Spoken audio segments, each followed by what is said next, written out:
morning po. Magluluto nga po pala ako ng tinulang manok. Version Bisaya po. Ito, lalagyan ko po ng tanglad. Kasi masarap po yung tanglad, mabango. Papaya. Malunggay.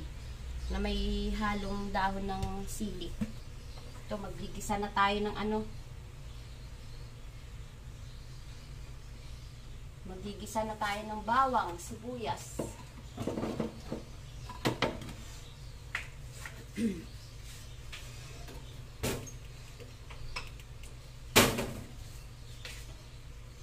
Nag-request po kasi sila tinulang manok, ay kaso luto ko, lutong Bisaya to.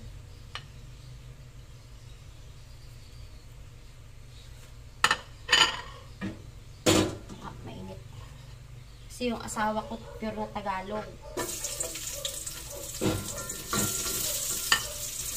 Nakakain ko sa kanila mga ulam Bisaya.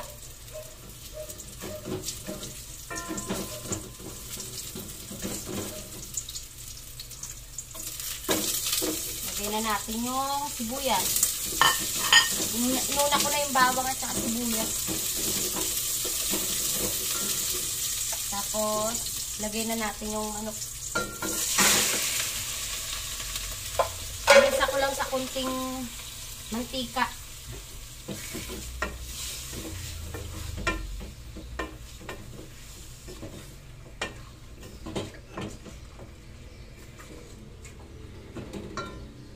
Kunting mantika.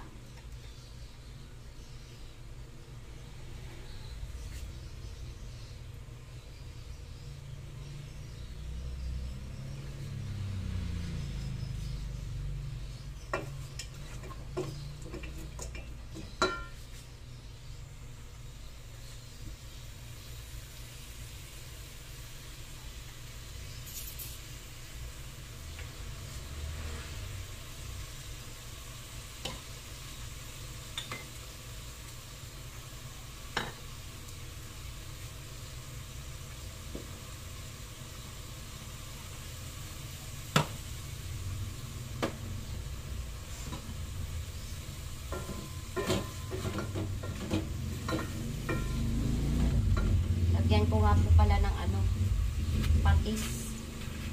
Patis po yung gagamitin ko po ngayon, hindi po asin.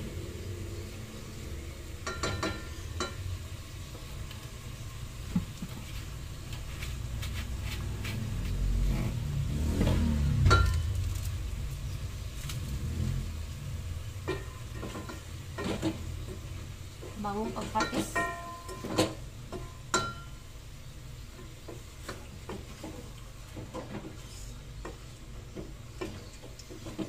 Nilagyan ko na ng patis para umano sa laman ng manok yung ano,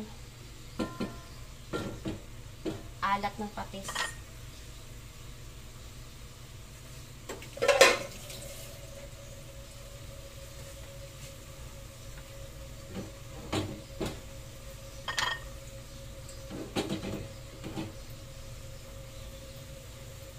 Pagkatapos po niyan, ayan na po. Ayan na yung tinolang manok. Tapos, ito, ilalagay ko na rin ito mamaya. At saka ito. Ayan.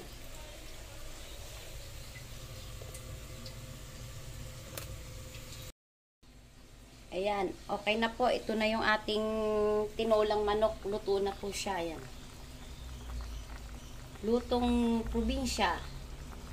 Tinangladang tinolang manok. Okay na po, luto na. Palit nga pala ako ng damit. Basang-basa yung damit ko. Grabe init. Basang-basa ng pawis. Kagagaling ko lang sa sakit. Ubo at sipon. Bye po.